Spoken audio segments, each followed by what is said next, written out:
Welcome. Tonight, we step away from the noise of the present day. We invite the quiet to settle around us like a soft, heavy blanket. We are going to travel back in time to a world illuminated not by electric streetlights, but by the flickering glow of gas lamps and the unwavering brilliance of the human mind. We are journeying to meet a woman often defined by her scientific triumphs, the Nobel Prizes, the discoveries, the chemistry. But tonight, we look past the laboratory equipment. We look for Manya, we look for Marie. We seek the quiet, determined soul who found light in the darkness, and whose life was a testament to the beautiful, exhausting, and miraculous pursuit of truth. So, take a deep breath, let your shoulders drop, close your eyes. Let us walk the cobblestone streets of 19th century Warsaw. Chapter 1. The Shadow of the Citadel, 1867-1883. Imagine a city draped in the grays of winter. It is Warsaw in the late 1860s. The Vistula River moves sluggishly, churning with ice, flowing through a Poland that, technically, does not exist.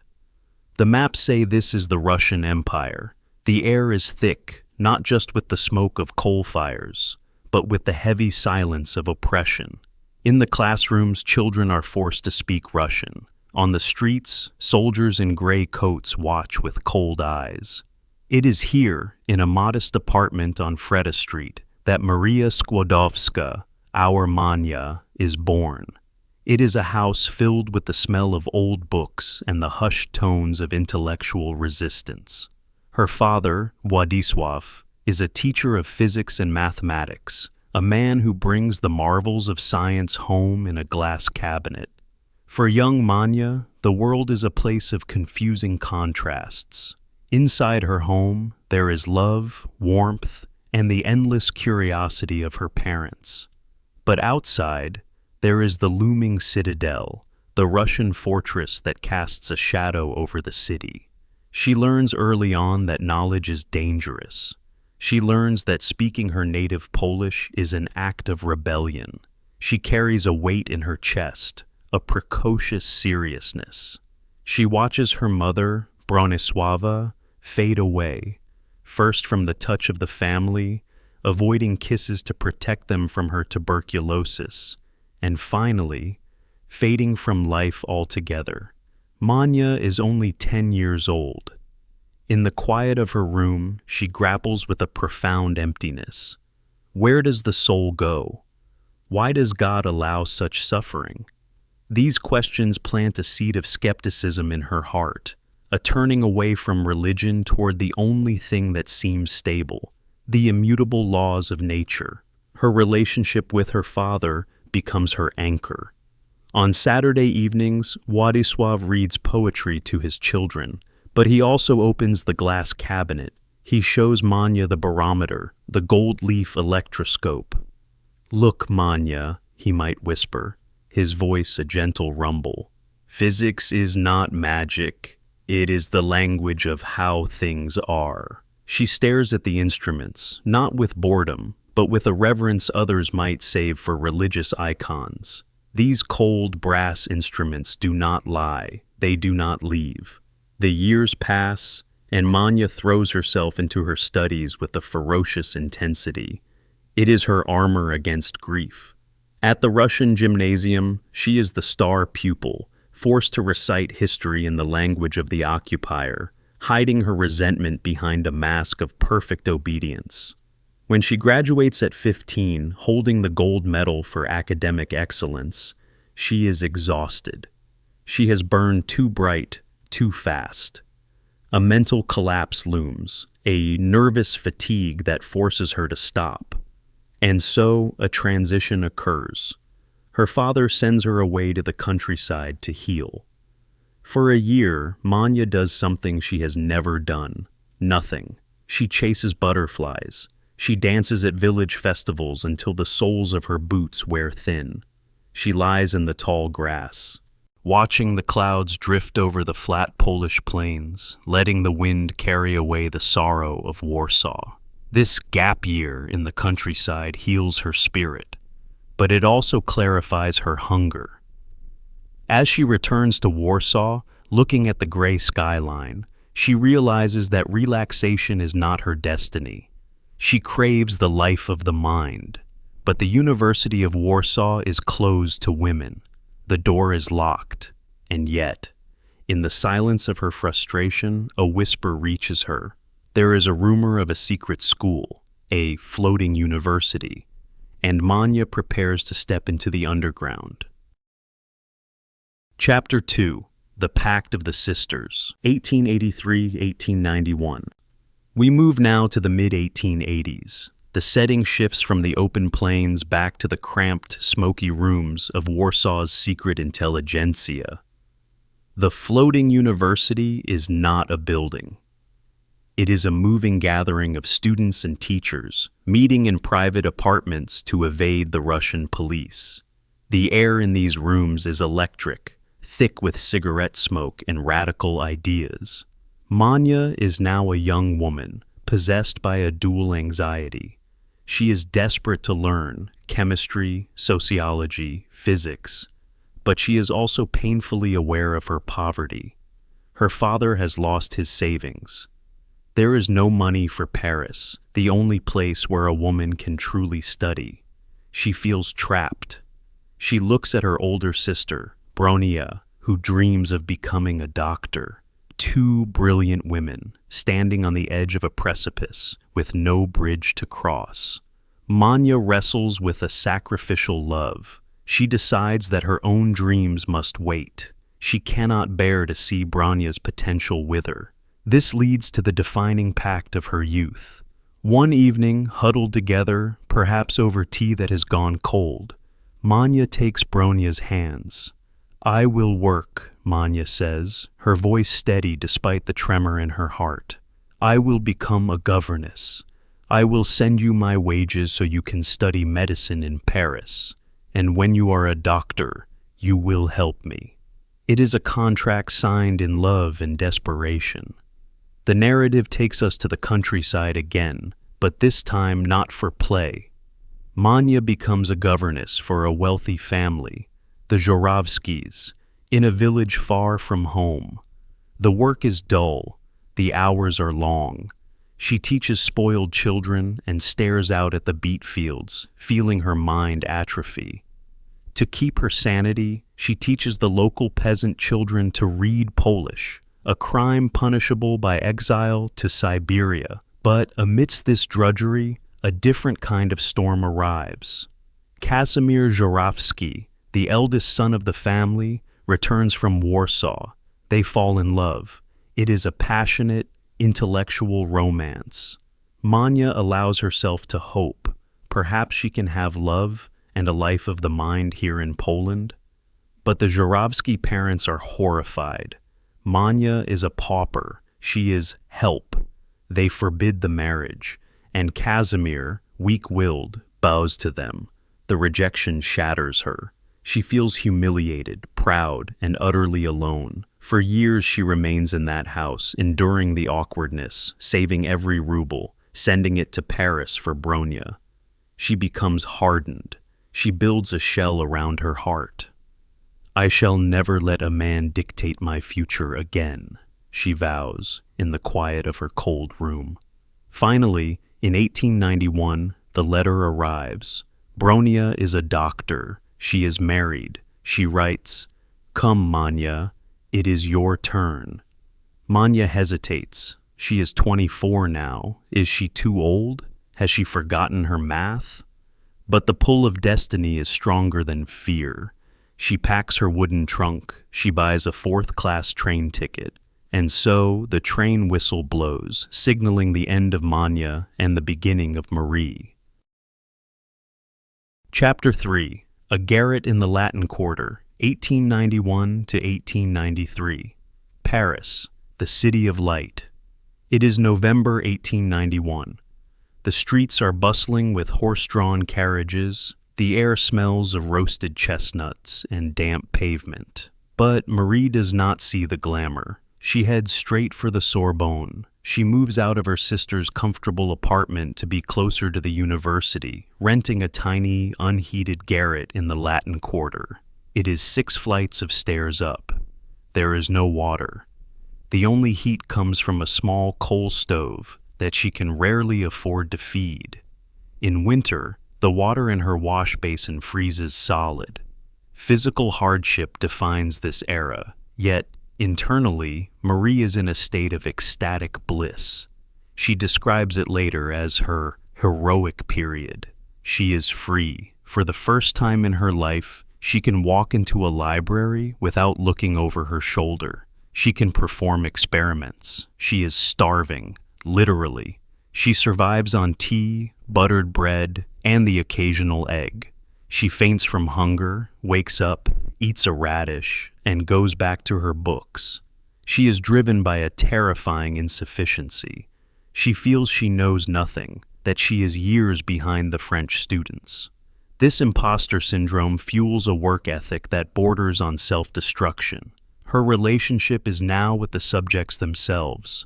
Mathematics is her companion. Physics is her lover. She has few friends, speaking to almost no one. She is a ghost in a gray dress, haunting the back rows of the lecture halls, scribbling furiously. There is a brief, poignant intervention when her brother-in-law, Kazimierz Dłuski, visits and finds her pale and fainting. He drags her to a butcher shop, feeds her a steak, and watches the color return to her cheeks. But as soon as he leaves, she returns to her garret and her solitude. The climax of this chapter is the examination period of 1893. The room is silent, filled with the scratching of pens. Marie, the Polish immigrant who struggled with the French language just 2 years prior, sits among the best native minds of France. She has poured everything into this: the freezing nights, the hunger, the loneliness. When the results are posted for the licentiate in physics, the crowd gathers. Names are read out in order of merit. First place, the voice announces, Maria Skłodowska. She has conquered the Sorbonne. She has proven that her mind is equal to any man's, any French citizen's. But victory brings a new dilemma. Her savings are gone. She plans to return to Poland, to become a teacher, believing her time in the sun is over. However, the universe has other plans. A scholarship is awarded, the Alexandrovich Scholarship, giving her just enough money to stay for one more degree in mathematics. And in this extra time, a colleague suggests she visit a certain French physicist who is an expert in magnetism. He might have some spare laboratory space for her. His name is Pierre. Chapter 4. The Meeting of Minds, 1894-1895. Spring in Paris, 1894. The light is softer now. We find ourselves in a cluttered apartment acting as a laboratory. It is the home of Marie Curie. He is 35 years old, an outsider in the French scientific community because he refuses to play the game of politics. He is a dreamer, a man who looks at crystals and sees the geometry of nature. Marie enters this space expecting only a workbench. What she finds is a mirror of her own soul. Pierre is struck by her immediately, not just by her ash-blonde hair or her intense gray eyes, but by her hands, stained with acid, roughened by work. He sees a woman who does not care for trivialities. Marie, guarded and planning to leave for Poland, feels a strange resonance. Here is a man who speaks slowly, who thinks deeply, who does not interrupt her. For the first time, she does not feel the need to hide her intelligence to protect a man's ego. Their courtship is one of the most unique in history. It is not conducted with flowers or chocolates, but with scientific papers. Pierre sends her his publication on symmetry. She critiques it. They take long walks in the countryside, talking about the physics of crystals, the nature of time, and the struggle for social justice. It would be a fine thing, Pierre writes to her, in a letter that is as close to poetry as a physicist gets, to pass our lives near each other, hypnotized by our dreams, your patriotic dream, our humanitarian dream, and our scientific dream. But there is a conflict. Marie returns to Poland that summer, intending to stay. She believes her duty is to her homeland. Pierre is devastated. He offers to move to Poland with her, even if it means he can only teach French. He is willing to abandon his career just to be in her orbit. This sacrifice moves Marie deeply. She realizes that in Pierre, she has found something rarer than radium, a true equal, a partner who does not want to own her, but to support her. She returns to Paris. On July 26, 1895, they are married at the town hall in Sceaux. There are no white dresses, no gold rings. Marie wears a dark blue woolen suit, practical, simple, a dress she plans to wear in the laboratory for years to come. They skip the honeymoon suite. Instead, they buy 2 bicycles with a wedding gift of money. They pedal out into the French countryside, sleeping in inns, eating bread and cheese by the roadside. As the wind rushes past them, Marie is no longer the lonely student in the garret. She is half of a whole. She has found love, but more importantly, she has found stability. And she will need it. For back in Paris, a man named Henri Becquerel has just noticed something strange happening in his drawer, a rock that glows in the dark, waiting for Marie to give it a name. And so, we leave Marie and Pierre there, pedaling through the summer heat, the wheels of their bicycles spinning in perfect unison. They are happy. They are unknown to the world, but the air around them is charged with potential. The greatest mystery of the 20th century lies just ahead, buried in the earth, waiting for their hands to uncover it. Chapter 5. The Anomalous Ray, 1897-1898. We return to Paris. The year is 1897. The bicycles have been leaned against the wall. Marie is now a mother. Her daughter Irene has arrived, bringing a new chaotic rhythm to their lives. But while Marie tends to the cradle, her mind is elsewhere. She is searching for a subject for her doctoral thesis, a challenge no woman in France has yet completed. The scientific world at this moment is obsessed with X-rays, which had been discovered just 2 years prior by Wilhelm Röntgen. They are the new magic. They allow doctors to see bones through flesh. But Marie looks past the flash and the noise. She turns her gaze toward a quieter, more obscure phenomenon. A French physicist named Henri Becquerel had recently noticed that uranium salts, left in a dark drawer, could fog photographic plates even without sunlight. It was a curiosity, a minor anomaly. Most scientists shrugged and moved on. Marie did not. She is drawn to the silence of this mystery. Why would a cold, dead rock emit energy? Where does the energy come from? It violates the fundamental law of conservation of energy. It seems impossible. Marie approaches this with her characteristic method, absolute, brutal precision. She does not use photographic plates, which are messy and imprecise. Instead, she uses a sensitive device invented by Pierre and his brother years ago, the piezoelectric electrometer. It is a difficult, temperamental instrument that requires a steady hand and infinite patience. Imagine the scene in their small workspace. Pierre watches her. He realizes quickly that his wife is on the verge of something profound. He stops his own work on crystals. He clears the table. He stands beside her. The dynamic shifts. They are no longer just lovers or parents. They are hunters on the same trail. Day after day, Marie measures the ionization, the electric charge, in the air around uranium. She discovers something startling. The intensity of the radiation depends only on the amount of uranium present. It does not matter if the uranium is solid or powder, wet or dry, hot or cold. This is the eureka moment, though it happens quietly. She realizes this energy is not a chemical reaction. It is not happening between atoms. It is coming from inside the atom itself. In one stroke, she shatters the 19th century view of the atom as a valid, indivisible ball. She coins a new word for this power, radioactivity, but the mystery deepens. When she tests raw pitch blende, the ore from which uranium is extracted, her electrometer goes wild. The needle jumps 4 times higher than it should. She checks her math. She repeats the experiment 20 times. The result is the same. "Pierre," she says, her voice steady but her eyes burning. "There is something else in this rock, something much stronger than uranium." They believe it is a trace element, a tiny pinch of something new hiding in the ore. They think it might take a few weeks to separate it. They are wrong. They are standing at the foot of a mountain, and they have only a spoon to dig with.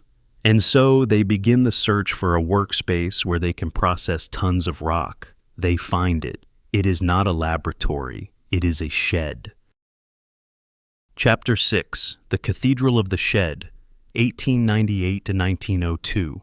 If you were to walk into the School of Physics on the Rue Lomond in 1898, you would cross a courtyard to find an abandoned wooden shack. It was formerly a dissection room for medical students. The floor is dirt and bitumen. The glass roof leaks when it rains. In summer, it is a hothouse. In winter, it is an icebox. There is no ventilation to carry away the poisonous fumes. This miserable shed is the setting for one of the greatest heroic sagas in the history of science. Marie later wrote, "It was in this miserable old shed that the best and happiest years of our life were spent." There is a strange duality here. Physically, it is back-breaking labor. Marie is effectively a factory worker. She orders tons of waste pitch blende from the St. Joachim Stahl mines in Bohemia. She spends her days standing over large cast-iron cauldrons, stirring boiling radioactive sludge with an iron rod almost as tall as she is. Her eyes sting with smoke. Her hands are cracked and burned. But internally, she is in a trance. She is possessed by the certainty of discovery. The worse the condition, the more fierce her determination becomes. Pierre acts as the physicist, measuring the samples, while Marie acts as the chemist, performing the separations. They settle into a rhythm of profound intimacy. They rarely speak while working, communicating in nods and gestures. At lunch, they eat simple meals on a workbench surrounded by acids. They talk only of the work. They are exhausted, yet they are sustained by a shared dream. The work drags on for 4 years. 4 years of boiling, filtering, crystallizing, and recrystallizing. They are hunting a ghost. The element is there, but it is present in such minute quantities, less than a grain of sand in a mountain of rock, that it seems to mock them. In July 1898, they identify the first element. Marie names it polonium, after her beloved, non-existent Poland.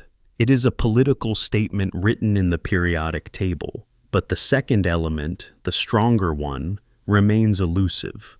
They call it radium. To prove it exists, they must produce a pure salt. The mountain of pitch blende shrinks day by day, until finally, in 1902, from tons of black ore, Marie produces 1/10 of a gram of pure radium chloride. It is the evenings that linger in the memory. Imagine them returning to the shed at night, after dinner. They don't light the gas lamps. They simply open the door and stand in the dark. All around the room, on shelves and tables, the little glass tubes containing their samples are glowing. They shine with a soft, fairy-like blue light. It is beautiful. It is silent. Pierre and Marie stand there, holding hands, watching their creation glow in the dark. breathing in the radioactive air that will eventually kill them both. They see the beauty, but they do not yet see the danger. They have the proof. They have the element. The world is about to beat a path to their door. But the cost has been high. Pierre is plagued by severe leg pains he calls rheumatism. Marie has lost weight. Her fingertips are hardened and scarred.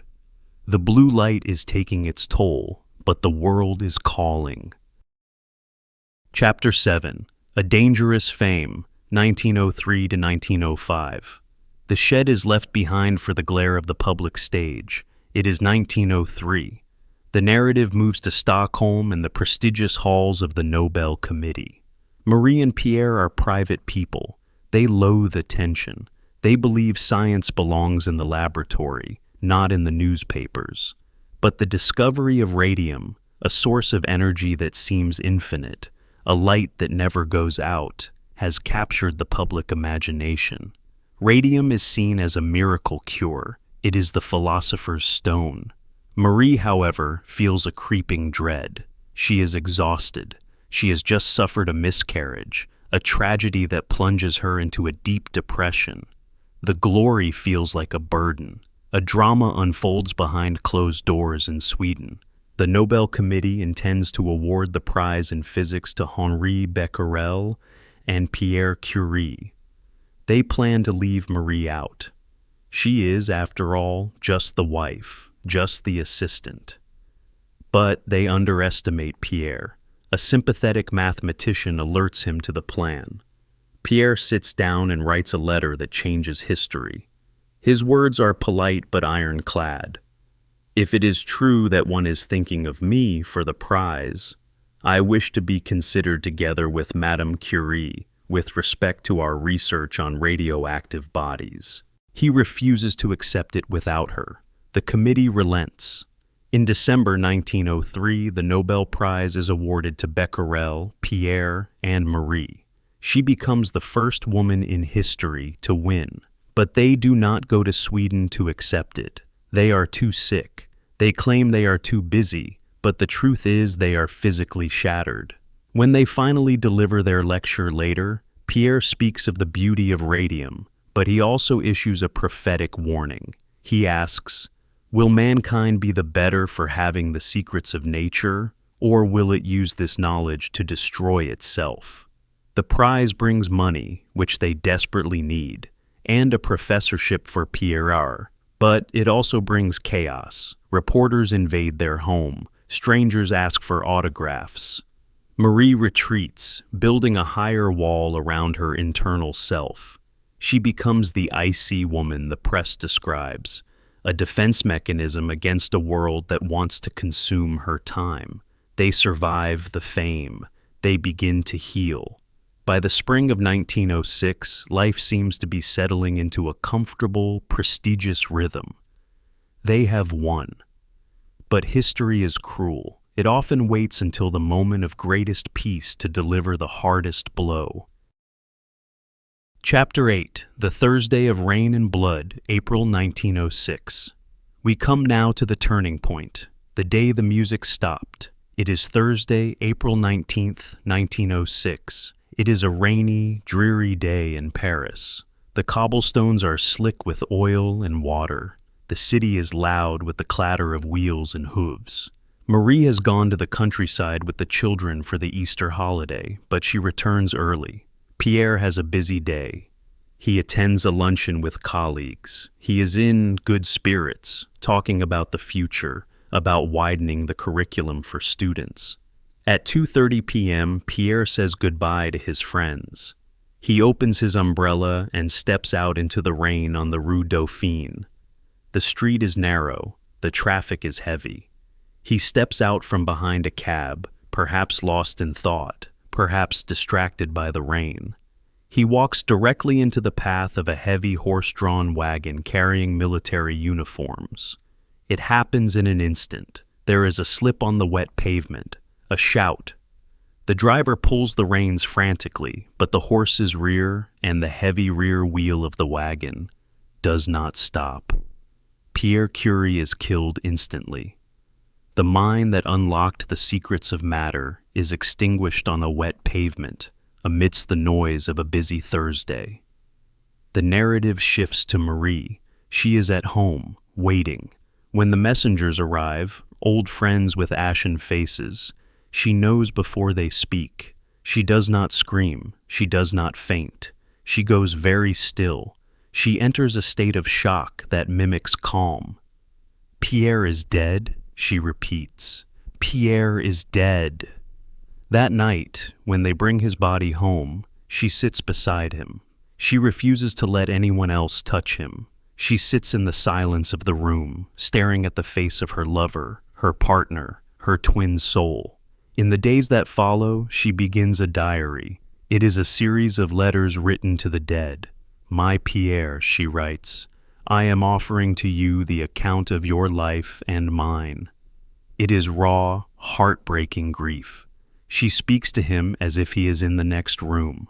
The funeral is small, quiet, just as Pierre would have wanted. Marie stands at the grave, dropping a bouquet of flowers onto the coffin. She is 38 years old. She is a widow. She is a single mother of 2. The French government offers her a pension. She refuses it flatly. "I am young enough to earn a living for myself and my children," she says. The Sorbonne faces a dilemma. Who can replace Marie Curie? There is only one person who knows his work, who built the science alongside him. And so, in the quiet aftermath of tragedy, a new path opens. Marie will not just mourn, she will step into his shoes. She will take his place. Chapter 9, The Empty Chair, 1906. We return to Paris, 6 months after the tragedy on the Rue Dauphine. It is November 5, 1906. We are standing outside the physics building of the Sorbonne. The atmosphere is not one of academic study. It is one of spectacle. A crowd has gathered, spilling out into the street. There are students, yes, but there are also fashionistas in large hats, journalists, curious aristocrats, and gawkers. They are here to witness a freak event. For the first time in the history of France, a woman will lecture at the Sorbonne. Inside the amphitheater, the air is stifling. Every seat is taken. People are sitting on the stairs. They whisper, waiting for the grieving widow to appear. They expect tears. They expect a eulogy for Pierre. They are waiting for a performance of grief. Backstage in the small waiting room, Marie stands alone. She is 39, but she looks older. Her face is pale, her dress black and stark. She is terrified. Not of the physics. She knows the physics better than anyone alive. But of the eyes. She hates the crowd. She feels the weight of the empty chair that Pierre left behind, the chair she is now forced to fill. She is not doing this for feminism. She is not doing it for glory. She is doing it because it is the only way to keep Pierre's laboratory alive. It is a duty to science that overrides her desire to vanish. At 1:30 p.m. precisely, the doors open. A hush falls over the room, a silence so heavy it feels physical. Marie walks in. She looks tiny against the massive blackboard. She does not look at the audience. She arranges her notes on the desk. Her hand trembles slightly, then stills. She does not begin with "ladies and gentlemen." She does not mention Pierre. She does not acknowledge the historic nature of the moment. She simply opens her mouth and speaks in a quiet, monotonous voice. When one considers the progress that has been made in physics in the past 10 years, a ripple of shock goes through the room. She has picked up the lecture exactly where Pierre left off in his notes, on the very last sentence he wrote before he died. It is the ultimate tribute, a refusal to let death interrupt the continuity of knowledge. She speaks for an hour about electricity and matter. When she finishes, she gathers her papers and leaves as quickly as she entered. The applause is thunderous, but she does not hear it. She has broken the glass ceiling of French academia, but she feels only the cold draft of the empty space beside her. She is the first woman professor, but she is also the loneliest woman in Paris. Chapter 10. The Scandal of 1911, 1910-1911. Time moves forward. We are in 1911. The Eiffel Tower stands tall over a changing Europe. The Belle Époque is ending. The drums of war are faint but audible in the distance. But in the Parisian papers, a different war has broken out. Marie has been a widow for 5 years. She has begun to thaw. She is still young, and despite her austere appearance, she is a woman capable of intense passion. In her grief, she found comfort in the company of Paul Langevin. Langevin is a brilliant physicist, a former student of Pierre's. He is dashing, sporting a handlebar mustache, and possessing a sharp mind, but he is also married, trapped in a miserable, violent union. He and Marie fall in love. It is a desperate, dangerous love.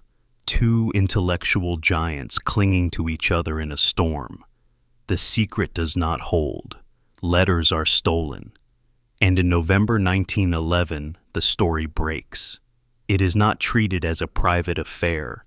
It is treated as a national betrayal. The right-wing press, fueled by xenophobia and anti-Semitism, attacks her viciously. Headlines scream, "The foreigner," "The home wrecker," "The Polish woman stealing a French mother's husband." A mob gathers outside her house in Sceaux. They throw stones at the windows. Inside, Marie huddles with her daughters, Irene and Eve. They can hear the shouting, "Get out! Go back to Poland!" It is a witch hunt. The same country that celebrated her brilliance now wants to deport her.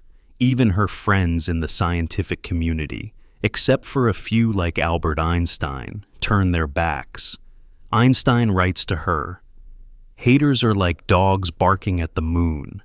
If the rabble continues to occupy itself with you, then simply don't read that hogwash." Paul Langevin fights a duel with a journalist to defend her honor. Pistols are drawn in a park. Neither man fires. The farce ends, but the damage is done. The relationship collapses under the pressure. Marie is left alone again, branded with a scarlet letter, her reputation in tatters. She is physically and mentally broken. She considers suicide. She is hospitalized. And it is precisely at this nadir, in the middle of the mudslinging, that a telegram arrives from Stockholm. She has won the Nobel Prize again. This time in chemistry. She is the first person in history to win 2. But the committee adds a note. Perhaps, given the scandal, Madame Curie should not come to Sweden to accept it. It would be awkward. Chapter 11. The Defiant Walk, Winter 1911. Imagine the audacity of that request. The Nobel Committee, the guardians of science, asking the greatest scientist of the age to stay home because the tabloids are gossiping about her love life. Something in Marie snaps. The sadness is replaced by cold steel. She replies to the committee with a letter that should be framed in every laboratory in the world. The prize has been awarded for the discovery of radium and polonium, she writes. I believe that there is no connection between my scientific work and the facts of private life. She travels to Stockholm. She is ill, pale, and frail, but she walks onto the stage with her head high. She wears a black lace dress. She accepts the gold medal. In her acceptance speech, she does something subtle but powerful. For years, people had suggested that Pierre was the genius and she was merely the assistant. In this speech, she uses the phrase, "I found," "I discovered," "I established" over and over again. She reclaims her work. She separates her legacy from Pierre's, and she separates her science from the scandal. She survives the ceremony, but the effort nearly kills her. Upon returning to France, she collapses. She suffers a severe kidney infection. For most of 1912 and 1913, she vanishes. She stays in a friend's house in England, signing her letters as Madame Skłodowska, hiding from the world. It seems like the end of her public life. The foreigner has been silenced, but the world is about to break, and when it does, France will not need a saint. It will need a scientist. Chapter 12. The Little Curies, 1914 to 1918.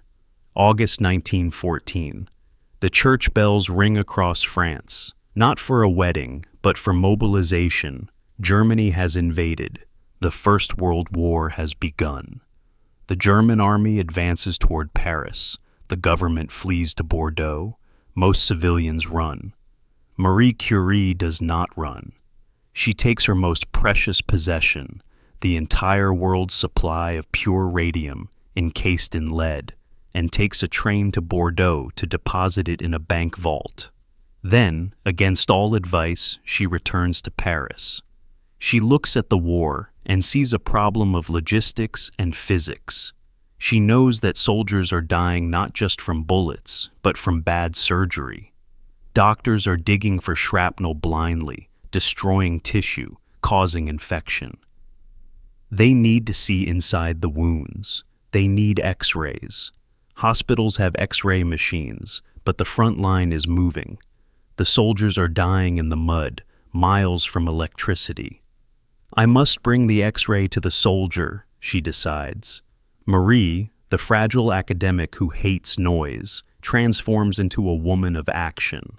She goes to the wealthy women of Paris and bullies them into donating their touring cars. She goes to body shops and has the cars stripped down. She installs a dynamo generator to be powered by the car's engine.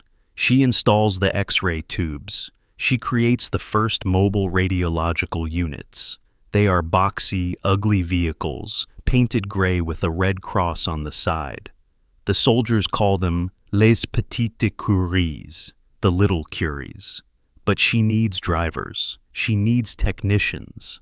She grabs her daughter, Irene, who is now a teenager. "Come," she says, "we have work to do." Marie learns to drive. She learns to change tires, to fix carburetors, to solder wires. She studies anatomy so she can read the X-rays herself. Imagine the scene. A battlefield in Belgium. The mud is knee-deep. The air smells of mustard gas and rotting flesh. A gray car bumps over the shell craters. Out steps a small woman in a long coat and an old hat. She barks orders at the generals. She sets up her equipment in a ruined church or a tent. She takes the X-ray. She develops the film right there. She walks over to the surgeon, points to a white jagged shape on the film, and says, "The bullet is there. Cut here." For 4 years, she travels the front. She argues with bureaucrats. She sleeps in the car. She absorbs massive amounts of X-ray radiation, burning her hands again and again. By the end of the war, it is estimated that over 1 million wounded men passed through her radiological posts. The woman who was branded a foreign traitor just 3 years earlier has personally saved an army of French sons. When the armistice is signed in 1918, the guns fall silent. Marie returns to Paris. The scandal is forgotten. The shed is long gone. She is now a hero of the Republic. But she is also exhausted, her body humming with the silent poison of her own discoveries. The final chapter of her life, the legacy years, lies ahead. Chapter 13. The Gift of America, 1920-21. The war is over. The trenches are filled in. Paris is breathing again. But at the Radium Institute on the Rue Pierre Curie, the cupboards are bare. Marie has given everything to the war effort. She has the fame, but she has no radium left for research. The gram she isolated with Pierre is now too precious to use. It sits in a safe, the standard measure for the rest of the world. Enter a woman named Missy Maloney. She is an American journalist, a powerhouse of energy from New York. She comes to interview the reclusive Madame Curie in 1920. She expects to find a grand laboratory. Instead, she finds a quiet, gray-haired woman in a black dress, working in a drafty office with almost no equipment. Missy asks a simple question. If you could have anything in the world, what would it be? Marie does not ask for money for herself. She does not ask for a holiday. I would like a gram of radium for my laboratory, she says softly, but I cannot buy it. It costs $100,000. Missy Maloney is stunned. The woman who discovered radium cannot afford it? Missy returns to America with a mission. She rallies the women of the United States. Schoolgirls send pennies. Millionaires write checks. They launch the Marie Curie Radium Fund. In 1921, Marie, now 53, frail and terrified of crowds, boards the RMS Olympic to cross the Atlantic. She brings her daughters, Iran and Ev. America is a shock. The noise, the cameras, the relentless cheering. Marie is treated like royalty, like a movie star. At the White House, President Warren G. Harding presents her with a golden key to a lead-lined casket containing the radium. But behind the smiles, Marie is suffering. Her right hand is constantly bandaged to hide the radiation burns. She is dizzy and weak. The crowds terrify her. She often has to retreat to her room to collapse. Yet, she endures it. She endures the handshakes and the flashbulbs for one reason: the Institute. She is building a future for the scientists who will come after her. She returns to France with the radium. It is her final great conquest. She has secured the future of her lab, but she also brings back something else: the realization that she is a symbol. She is no longer just a person. She is a monument. And monuments, she learns, are expected to stand tall, even when they are crumbling inside. Chapter 14. The Garden of the Next Generation, 1922-1934. We move into the twilight years, the 1920s and early 30s. The Radium Institute is now bustling. It is a world center for nuclear physics. Marie is the director. She is the patronne. She walks the halls like a quiet ghost. She plants rose bushes in the garden with her own hands, demanding that the young students have something beautiful to look at between experiments. Her body is failing. A constant humming noise fills her ears. Her eyes are clouded by cataracts. The radiation is cooking the lenses of her eyes. She undergoes secret surgeries to remove them, registering at the clinic under a fake name so the press won't know. She refuses to admit that radium is the cause. To her, radium is her child. She cannot believe her child would hurt her. But there is a joy here too. She watches her daughter, Irene, grow into a formidable scientist. Irene marries a brilliant, extroverted man named Frédéric Joliot. They become the new Pierre and Marie. Marie watches them from the shadows. She critiques their papers. She pushes them. And in January 1934, just months before the end, she witnesses their triumph. Irene and Frédéric discover artificial radioactivity. They realize they can turn stable elements into radioactive ones. It is said that when they showed her the experiment, Marie took a tiny glass tube of the new substance. She held it up to her failing eyes. She watched the Geiger counter click frantically. A smile spread across her face. The torch had been passed. The chain was unbroken. She has seen the future. Her work is done. Now, her body finally demands its rest. The fatigue she has fought for 40 years becomes a weight she can no longer lift. Chapter 15. The San Kelamos Sanatorium, July 1934. It is the summer of 1934. Marie leaves the laboratory for the last time. She walks through the garden she planted, touching the leaves of the lime trees. She is taken to the mountains of Savoy, to the San Kelamos Sanatorium. The air is crisp and cool. The view is of the eternal snows of Mont Blanc. The doctors think she has tuberculosis. They are wrong. Her blood is exhausted. Her bone marrow has turned to water.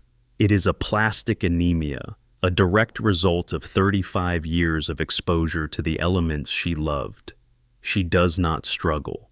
In these final days, the fever comes and goes. Her mind drifts. She speaks of simple things. She talks about the garden. She worries if the flocks she planted will get enough water.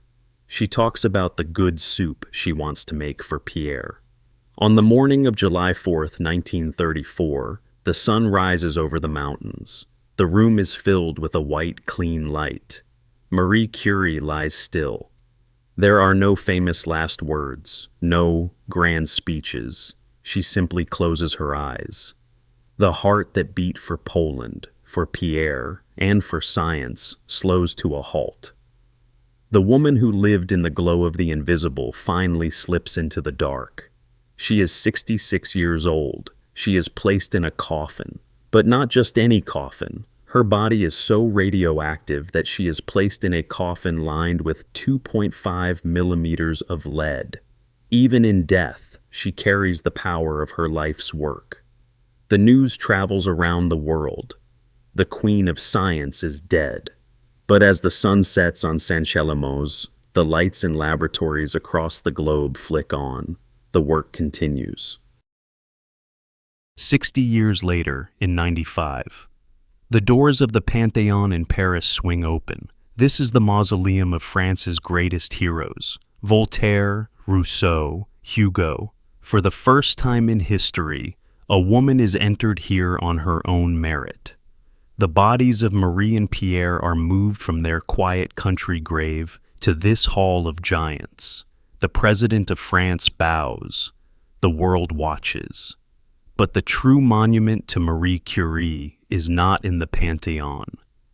It is not made of stone. It is found in the hospitals, where beams of radiation burn away cancer, saving millions of lives every year. It is found in the nuclear power plants that light up our cities. It is found in the eyes of every young girl who looks at a science textbook and thinks, I can do that. And there is one more place where she lives. If you go to the Bibliothèque Nationale in Paris today, you can ask to see her laboratory notebooks, but you cannot just touch them. You must sign a liability waiver. You must wear protective gear. Because inside those lead-lined boxes, the paper she wrote on still glows. The fingerprints she left in 1898 are still emitting radiation. They will continue to glow for another 1,500 years. It is a reminder that passion does not fade, that truth does not die. Marie Curie taught us that we should not fear the unknown. We should only strive to understand it. She walked through the darkness so that we could see the light. And now, the story is yours. The night is quiet. The stars are watching, burning with the same nuclear fire that Marie held in her hands. Sleep well,